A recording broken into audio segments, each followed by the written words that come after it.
Welcome back to Privy. Privy is a podcast about bathrooms, recorded from my home bathroom. I'm your host, Hunter Hoover, and I love bathrooms. Welcome back, everyone, and welcome. We've made it. We're on our way out of summer. We're still in summer. Don't get me wrong. It's still hot as flip, but we're on our way out. Here in the Willamette Valley, at the point of this recording, we've officially hit fire season. Hooray! Stay safe out there if you are one of our service workers who protects us and keeps people safe from fires. Stay hydrated. We love you guys, and be safe. Also, while I'm recording, I have popping up in the bottom where Microsoft spies on me and tells me my weather. It's like fire alert. Like the whole thing's on fire. So heat advisory. It's hot. Drink plenty of water. Don't be stupid with fire. Yes.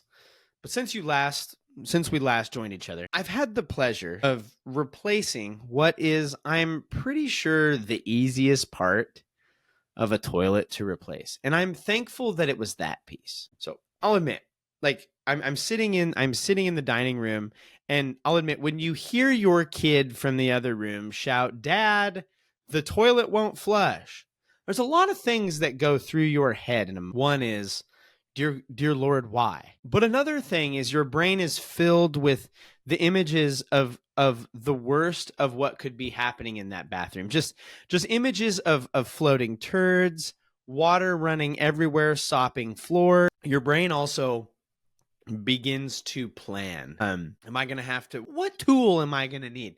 Is this going to be an actual, like, just get elbow deep in that snake? Or is this going to be a plunger job? Like, how bad is it, kid? The kids, they don't assess that. They just start shouting that the toilet ain't flushing. But it turns out, for me, this most recent fixture, it was just the flusher. It was the handle knobby part. The inside connection busted, it snapped, and so you just got like a flopping handle. Got it swapped out for a real nice metal one. Kids ain't gonna break that anytime soon. So yeah, in all, I interfaced with a toilet a lot more than I thought I was going to. That's okay. I think it was a needed update to the bathroom. This episode, we are going to jump back about a year ago to finish something that we started here on the show. Last year on Privy, we started a conversation about bidets that, due to the amount of information and the need to allow for the modern movements related to bidets to kind of speak for themselves, we split the episode into two parts. So if you have not listened, Bidets Part 1, go listen to that. I might even put a link down below for it, but go listen to Bidets Part 1, where we detail the history and the development of bidets from their outset all the way up to about like the 1900s. But we began looking at bidets, and we discussed their origins, and their origins in the bedroom. And they were often in the bedroom. That's code for often as a stool. It was like this stool that you like gaddy up your partner and like really gaddy up yourself on it. And you like straddle this joker, and then you like spray and wash down the zone. And it allows for like really to sit and wash your nethers after relieving yourself. Fun stuff. We just needed that invention, I guess. We just had to figure out how we got to come up with a way to really, really get ourselves clean. They had some wild diarrhea that they needed to get this clean after so often. But the origin was in the bedroom, and bidets at this time were pretty portable. Like, they were a thing that you could take with you. Have a portable bidet, by the way. It works. But yeah, it was a device. It was less a thing that was a part of the toilet and more a bucket or a thing where you could like squirt or get water onto and into the zone to like help clean things out. And it was often used alongside a chamber pot. Last time we also discussed Napoleon's famous silver gilded bidet. And it makes you wonder, does silver's value diminish if it regularly comes in contact with human turds, wet, and other things that come from the downstairs. We ended our part 1 on bidets by noting Maria Carolina of Austria, who was Queen of Naples and Sicily, and she popularized the bidet in the region, and she asked for one in her quarters, and it was one of those things where it's like, well, the Queen wants one, so I got to get myself one too. Yeah, like I want to be just like her. But the news of and the use of the bidet spread. But this is not really what kicked things off for the bidet. In fact, as the bidet spread to parts of Europe, it began to enter, at least in one part of the world, a little bit of a taboo situation. Because the bidet spread from Europe into other parts of Europe, Asia, South America, parts of Africa. Like, this thing spread like wildfire, and these countries were all about adapting it and using it. But one part of the world did not embrace the bidet. And the reasons for this country's failure to embrace the bidet are widespread. But here in America, we were slow to get on board with the bidet. This sweet booty sprayer was slow to catch on. But when European settlers settled in what is now America, they knew about bidets. It's a wild thing to think about. Like, when I think of American settlers, I don't think of the bidet also existing in history. It's why. It's probably because the bidet was so different at that time, but nonetheless, like, it did exist. Bidets were thoroughly embraced by French cultures and had spread to a lot of Europe at their outset. Likewise, as many of the Puritans were settling America, they viewed the French to be overly hedonistic. They're way too into themselves, and they're too self-gratifying, and they're too focused on sexual relations. Many of these early settlers to America, if you did not know, were Puritans. And they were often of the religiously pious brand of Puritanism. They were dead set. In our America, the Puritans said, we don't have any time for the sexual frivolity and this lecherous invention called the bidet, sinner. We don't do that here. One main thrust of early American life was the value of hard work and working hard to develop your country. And for some reason, to these early Americans, the act of just blasting your undercarriage post-deuce is just too glamorous to this idea, and it does not lend to a hardworking society. Now, I'm not sure the connection there, but it is a connection they made nonetheless. Early American settlers, they would rather the turds just dry to their crack than spray wash that noise in any way. In America, the bidet, for much of its history, has been viewed as primarily a very European thing. And they were trying to separate themselves from the Europeans.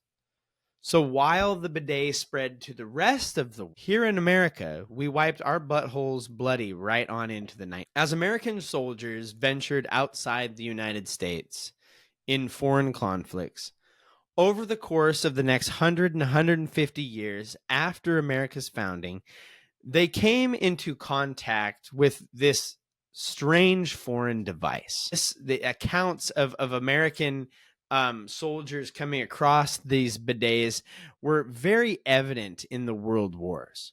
World War soldiers stationed throughout Europe in the early to mid 1900s found and mentioned bidets as being spread far and wide. And one of the more prominent places that the bidets were said to be found were in brothels and places of encounter such as these. And because they are seen in these places, bidets by many of these American soldiers begin to be associated with loose women and people with loose morals. And it is tied to being this thing that is kind of sexual in nature. It was as if the notions that the early Puritans had about the bidets were proved true all along. It's not confirmation bias at all. The downstairs sprayers obviously promote lewd behavior and should be condemned. They can be found in brothels, after all. It makes you wonder. I wonder if there were any European churches that had this heathen technology installed. Perhaps, and this is just a thought, I'm going to put this forward as a theory. Perhaps there were more people visiting brothels wherein they have more opportunities to see bidets than in religious places. That, coupled with this preconceived notion that the lending to this part of society, you can see why the reports would come in that, well, Europe's just filled with prostitute rings filled with bidets. What are we going to do? Oh, there's nothing to suggest that the bidets were exclusive to brothels. But as a result, in the early 90s, the bidet is continued to be viewed as taboo by most of America. A nation founded on these ideas is hard to break from them. Boy, ain't that true. It's hard to shed. It's hard to shed these things. But that's not to say that there are not some in America who gave popularizing the bidet a good, honest college sanatorium. Now, while there are a few that gave the bidet a go, one prominent bidet advocate was John Harvey Kellogg. Now, John Harvey Kellogg is most famous for inventing, or him and his brother leaning to, inventing plain cornflakes cereal, purportedly. And the story goes, though there's no real way to confirm, but John Harvey Kellogg and his brother invented the cornflakes to, quote, curb the sexual urges and desires of the patients in their sanatorium in Michigan. This work, however, did it, whether or not we're trying to like dehorn the people, it did a lot to lend to give us modern day cereal markets that we enjoy today. Like, I'm a big fan of Cap'n Crunch, and I'm gonna take it. Here I am. I would be rife if I didn't take it. It wasn't Kellogg that made Cap'n Crunch. I get it, but like I have to be mad about Cap'n Crunch for a second. First of all, he's not a captain, stolen valor. Second of all, whoever keeps redrawing Captain Crunch, quit. Leave the captain alone. The captain that you have now is this weird hellscape claymation amalgamation weird captain. He's not my captain. My wife regularly gets after me because I will walk through the cereal aisle and punch this fake captain via the box of cereal. I'm not punching it hard enough to do anything, but I think he looks stupid. I want my old captain back. If Captain Crunch, if you're listening, the people of Quaker, if you're listening, you could bring back a retro style Captain Crunch box. I'd buy it. I'd buy it over the current one every single time. I would. Your market is right here. You're looking at it. But a lot of the modern cereals that we enjoy today probably have a lot of their starts in some of these methods. John Harvey Kellogg was a member of the progressive movement in the United States and was also part of the Seventh-day Adventist Church. He was named director of the Battle Creek Sanatorium, wherein they treated, quote, the wealthy of society as well as those who could not afford traditional health care. In his sanatorium, he was an early advocate for the germ theory of disease, thumbs up there, and used this approach to begin to work on cutting down on intestinal issues, which he believed were often in the background and led to much of people's health problems and concerns. The yucky things we have going on in our gut lead to us being sick more often. He was a huge proponent of abstinence, not only from sexual activity, but from drugs, alcohol, and the like. I just know, just from hearing about this guy, he loves plain, unsweetened cereal. He's a big fan of Seventh-day Adventism. He loves just germs in your gut, and he doesn't like drugs and alcohol or sexual activity. I just know, without a shadow of a doubt, my dude would have loved modern rock and roll. He's got to be a fan. But many of the treatments that John Harvey Kellogg put forth in the sanatorium are right up our alley here on Privy. Those of note are the yogurt enema. If you don't know what an enema is, and you have been listening to this show for more than a handful of episodes. I guess that's possible, but might as well here, episode 139, 140, I don't know. Might as well take the opportunity right now to just let you know the enema is pretty, for lack of a better way of saying it, is when you pump, shove, yoink, or sproink something up the butt, usually a liquid or medicine or other diuretic, and it is done in order to get things to start going the opposite direction, the way they should be going, to help get things moving. It was believed by John Harvey Kellogg that this would help the intestinal makeup and the bacteria and all of those things going on. This seems to be why Kellogg was calling for the regular yoinkage of many of his patients, like enema time. But he wasn't just yoinking people. He also reported to have helped invent, or did invent, the patent for some of the first peanut butters. It had nothing to do with the enemas, I'm sure. Other notable patents from Kellogg include the radiant heat bath. Kind of sounds like a hot tub, maybe. He's said to have perfected ovariotomies. I believe that is the removal of an ovary, which sounds just bad. Like, he is said to have made strides in hemorrhoidectomies. Gosh, is that when you remove a hemorrhoid? I didn't even know you could remove one. I thought you just preparation H'd that stuff and called it a day. Rough day out here. Rough day if your hemorrhoids are so large you can have them removed. You know what I'm saying?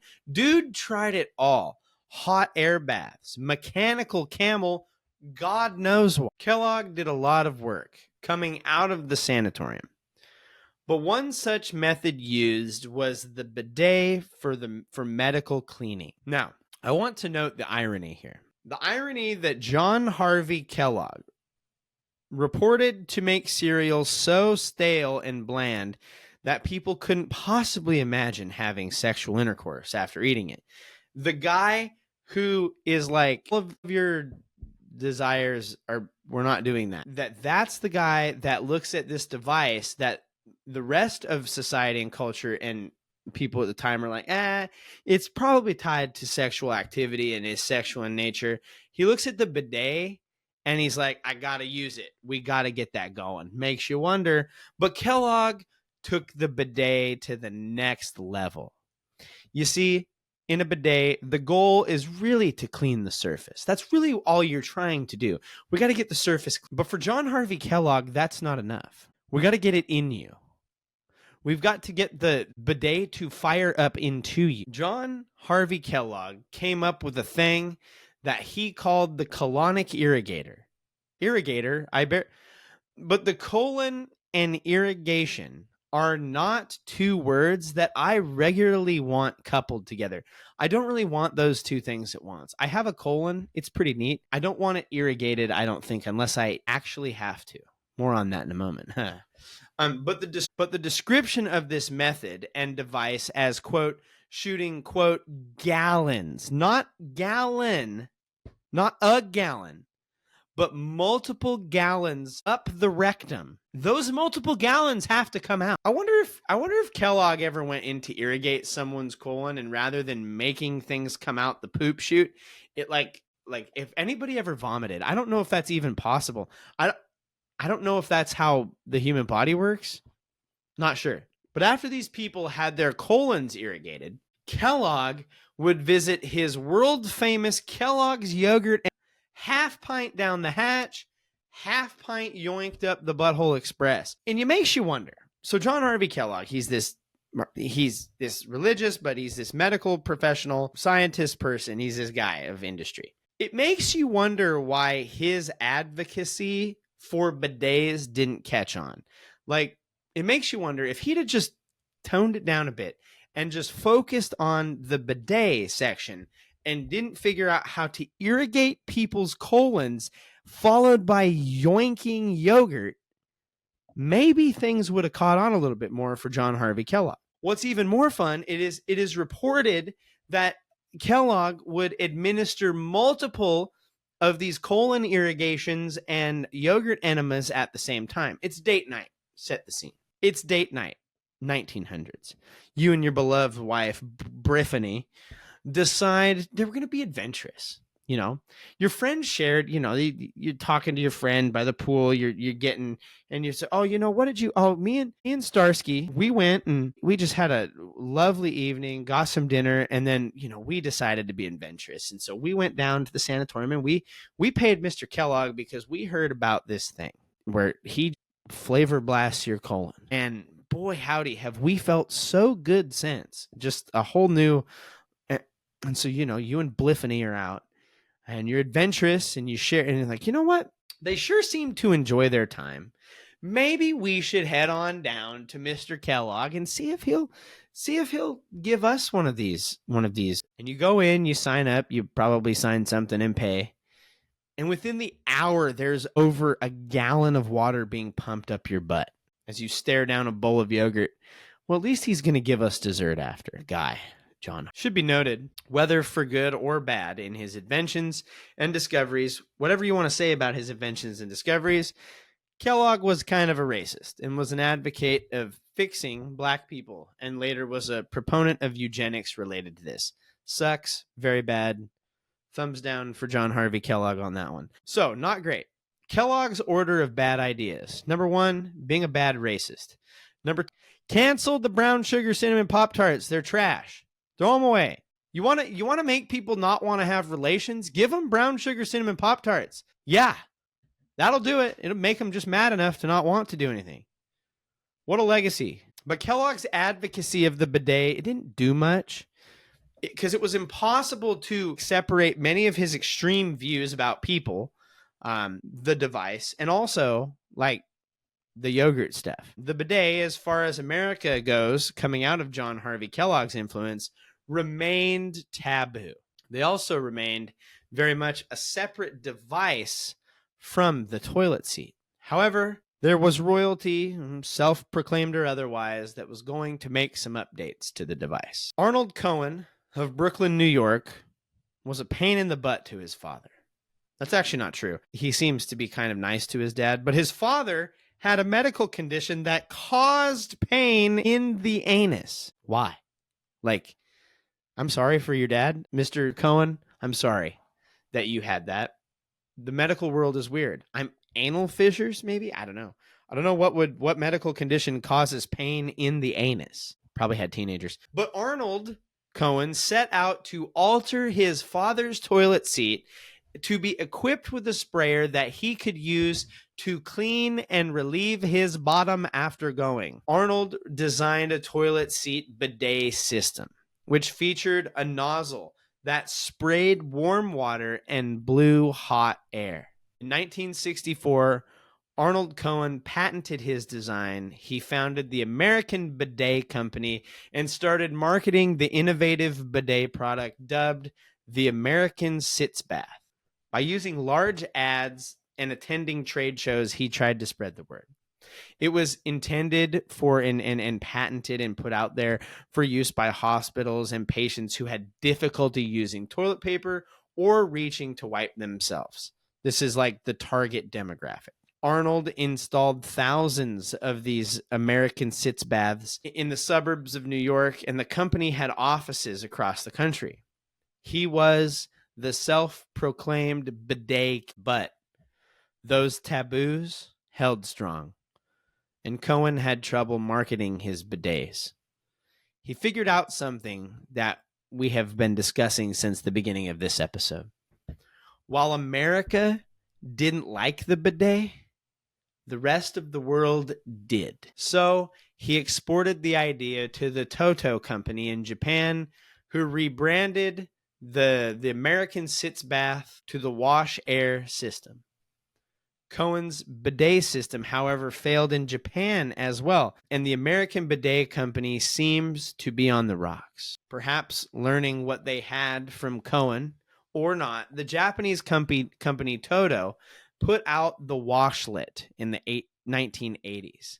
They plussed up the toilet seats, spread now across Japan like wildfires, as they perceived the health and sanitary benefits of the electronic bidets. And it is really these Japanese washlets that became the stereotypical Japanese bidet experience. These bidets today, often attached or a part of the toilet seat, can have heated water, dryers, and even heat your seat. We have come, but the bidet king's American subjects still have not widely accepted his inventions. Things are a changing, and taboos are beginning to disappear. With shifts in ideas of modesty, new desires for at-home comforts, and the ongoing spread of globalization and travel, that coupled with the environmental toll of toilet paper and the concerns of that environmental toll,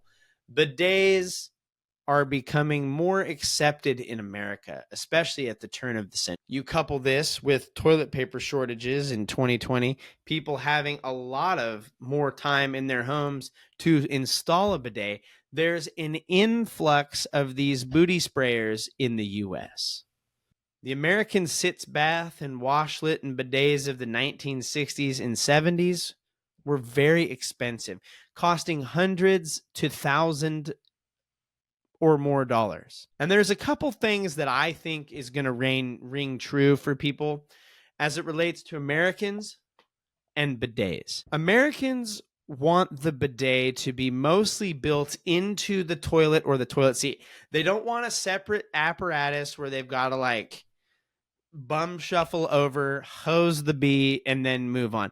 They want it mostly contained. They want to drop squat, spray and pray round 2, reverso, dry and walk away. They don't want this separate deal. So it's got to be self-contained. And they do not want to spend hundreds of dollars on this. They want to spend less than 100 is what they in the thousands. Developments of toilet attached and even non-powered water-fed bidets are developed. Notable brands such as Tushy and others boast well-made bidets for a fraction of the price. Bidets that you can install on your toilet as an attachment to the toilet. And that brings us to Hunter's Anecdotes to keep you afloat. Hunter's Anecdotes is my account of a bidet. My first encounter with one of these devices, I went on a study tour to Israel in 2014. Had a blast, and I longed to revisit the land. But while there, my buddy and I, Micah, shout out Micah if you listen. Don't think you do. We were roommates during the time, and we go into this hotel like hostel room that we were in, and we're like, well, there's like 2 toilets. It was weird. There was like a toilet that looked like the toilet that we knew and loved, but then next to it, there was this other seat, and it looked a little bit funny. And I just remember my buddy like playing with that, and he totally yoinked himself with the water. And I just hear this, coming from the bathroom. I'm like, what's going on? He goes, dude, it sprayed me. And I said, what? And he goes, the toilet sprayed me. And turns out it wasn't a toilet. And I think he did shaz into the bidet thing, but whatever. But that was like my introduction to bidets, and one of my greatest regrets. So that now that I do this show, 10 years ago, I had no idea. Actually, it was almost 10 years to the date that I was in Israel. I had no idea I was going to be doing this show. If I did, I would have saddled that guy. I would have totally been all over that bidet. But I didn't. And it's a regret that I have. Here we are. But I would see these things pop up as we traveled the region. And I was afraid to use one. I had that American kind of, it's taboo. It's weird. I don't need nothing spraying my butt. I'm just going to wipe and go. Around the time of the pandemic, shortly after, I started doing this show. And one thing became abundantly clear. I can't continue doing this show and not have used a bidet. Like, I got to get my bee on one. And so I purchased me an at-home bidet, and then I had it, but still had this like American tabooism where it's like, it's just weird to have, and I have it, but I'm a bit afraid to install the thing, because then once I install it, I've got to use it. And then it's the day of reckoning. There's no turning back. Once it's attached, you got to use it. So as a gift and as a surprise, my wife, with the help of her brother over the phone, installed the bidet, the trusty bidet, and we'll see if we can do this without killing the recording. But I don't know if you can see it. Yep, there she is. There's the nozzle. So we have had a bidet on our toilet here at the house for almost a year now. And I'm 1 year in as a bidet owner and user. Bought one and sat on it. And I'm going to tell you, I'm going to give you my account. And if you go look on Privy socials, I've been holding on to this one, but we're going to post maybe footage of my first bidet yoinkage. But man, it catches you off guard. Like if you're not ready for that, your butthole has never experienced anything like it. Like I squealed because it's just not, it just doesn't, there's nothing that prepares you to get like super soakered in the butt. It's just not, nothing does it. And it shoots far and it shoots fast. But one thing that I want to share is if you're not careful with a bidet, if it's got enough pressure, you can kind of give yourself a low grade accidental colon irrigation. Like you can whoopsie enema yourself. I call it a whoopsie enema if you ever turn the bidet spray on too fast and your butthole's not puckered enough. You can actually like whoopsie enema yourself, and it's kind of freaky. It does get you clean. I will say I don't, as a bidet user, I guess that's me now. Hi, I'm Hunter. Bathroom podcast, unnecessary bathroom podcaster, and bidet user. I don't know how much paper it saves because I find myself using about the same amount of paper I would have used to just wipe myself dry from the amount of liquid that has entered the zone. I understand, and I need to talk to her. Maybe this is a question for Anna next time she's on the show. I understand that women use this to like spray the lady area. There's no draw to that for guys. It's too cold and too forceful of pressure. I will say you'll find out more about that at the end of the month. But after procedure that I had last year, the bidet was nice because I didn't have to bend and shut. Like I could just, reaching was not as big of a concern. So if mobility is a concern, and it is not, like it is comfortable, I noticed that like there's less chafing because you're doing less wiping. It's enough. Nobody wants to hear any more about me and my bidet experience. This has been Hunter's Anecdotes to keep you afloat. Bidets are pretty neat. They've come a long way from the early days of the bedside chamber sprayer and wiper. They're pretty neat. They've got a lot of things going on. Mine was very inexpensive from what I've heard from Anna and from what I've looked poking around with it. Pretty easy to install. Doesn't have any batteries. It attaches to the water line. That is what powers it. You just got to avoid the accidental enema or the colonic irrigation. And as long as you keep yogurt out of the bathroom, you're going to be just fine. Looking at you, Kellogg. This brings us to the end of another episode of Privy. Thank you so much for being here. As always, leave us a rating or review. The 5-star options are preferred. Helps people find the show. Share the show with a friend. Get on social media. Get on there. Hit share. Share the episode. Say, hey, my buddy Hunter talked about bidets. He used the word enema more than I am comfortable with. But here it is. Share the show with a friend. It helps get the word out, spread the word about the show. It's important stuff. If anything, to raise awareness of the dangers of John Harvey Kellogg and how brown sugar cinnamon Pop-Tarts are bad.